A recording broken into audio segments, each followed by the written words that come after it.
As the NBA season unfolds, several top teams have stumbled out of the gate, facing unexpected challenges and questions about their title hopes. Today, we'll dive into the struggles of three teams: the Milwaukee Bucks, Indiana Pacers, and Denver Nuggets. Despite roster improvements, high-profile trades, and shifts in coaching, these teams are still wrestling with on-court issues and chemistry concerns. Let's break down what's really going on with each of them and whether it's time for fans to start panicking. Let's start with the Milwaukee Bucks, who have championship aspirations with stars like Giannis Antetokounmpo and Damian Lillard. The past couple of seasons have been disappointing for Milwaukee, but going into this season, all those excuses should be gone. They needed an experienced coach, so they hired one. They needed better shooting, and they acquired one of the best shooters of all time in Damian Lillard. They needed more time to figure things out, and they had a whole season plus an off-season. But it still looks the same. Let's start with Giannis. He's been amazing, making this Bucks team look like the ones from before when he was mostly carrying the load. He's averaging 30 points, 12 rebounds, and 6 assists per game on 60% shooting from the field, but he's still facing some issues. He's averaging 12 free throws per game, but is only making 50% of them. However, the main issue with him is how he plays with Dame. The main attraction of them playing together was the pick and roll. If Giannis is setting the screen, the defense doesn't have many options. They can either switch and put a smaller defender on him, which gives him an easy basket, or they can fight through the screen, giving Dame space for his shot. If Giannis's defender helps, he gets an easy path to the basket.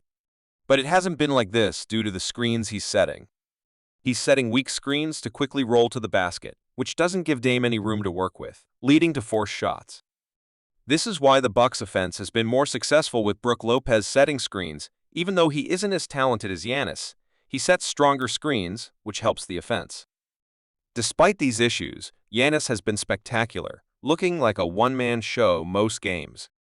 In their recent loss to the Grizzlies, everyone in the starting lineup had a minus 20 plus-minus, but Giannis was the only player with a positive plus-minus.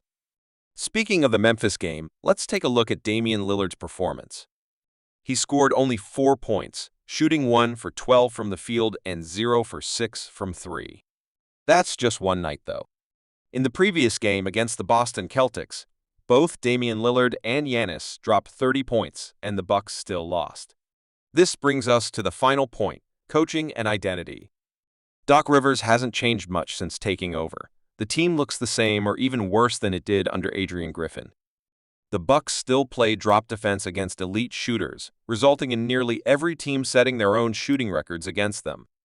They've been using a zone defense, which strengthens their paint defense, but they often struggle to secure rebounds to end the possession, giving opponents extra opportunities. There's also a lack of defensive identity and intensity. Players casually pick up defenders past half court, don't run back on defense, and let opponents roll the ball up while down by 20. These aren't traits of a championship team, and this has led to early playoff exits and a current 1-4 record, one of the worst in the NBA. The organization and fan base should be panicking, with no clear solution in sight. Their only hope is a 33-year-old Chris Middleton, who's coming off surgery. The next team we should discuss is the Indiana Pacers. They were one of the hottest teams last season, making it to the NBA Cup Finals and the Eastern Conference Finals, but many questioned how real their success was. It starts with their star point guard, Tyrese Haliburton, who was on fire at the start of last season. Before the All-Star break, he averaged 22 points and 12 assists per game on great efficiency, nearly shooting 50-40-90. He pushed the Pacers to have the highest offensive rating in NBA history at the time. The Pacers were one of the best teams in the East, but unfortunately, Tyrese got hurt, and Indiana has always struggled without him.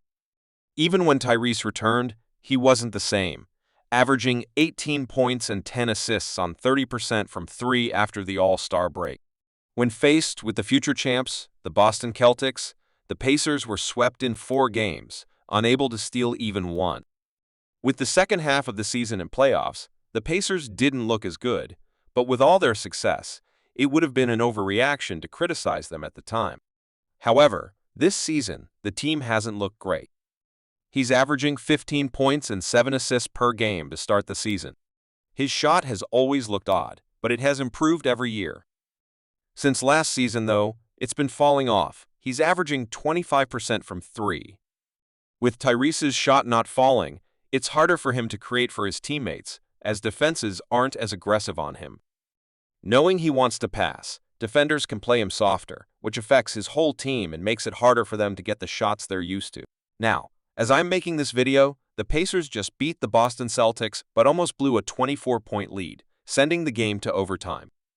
One of the key factors in their wins this season has been Bennedict Mathurin, so Pacers fans have to hope his production stays consistent to keep the team afloat.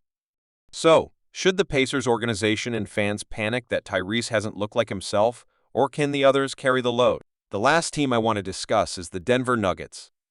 I was skeptical of this team coming into the season because they keep losing key role players, like KCP, and players like Jamal Murray have shown signs of decline.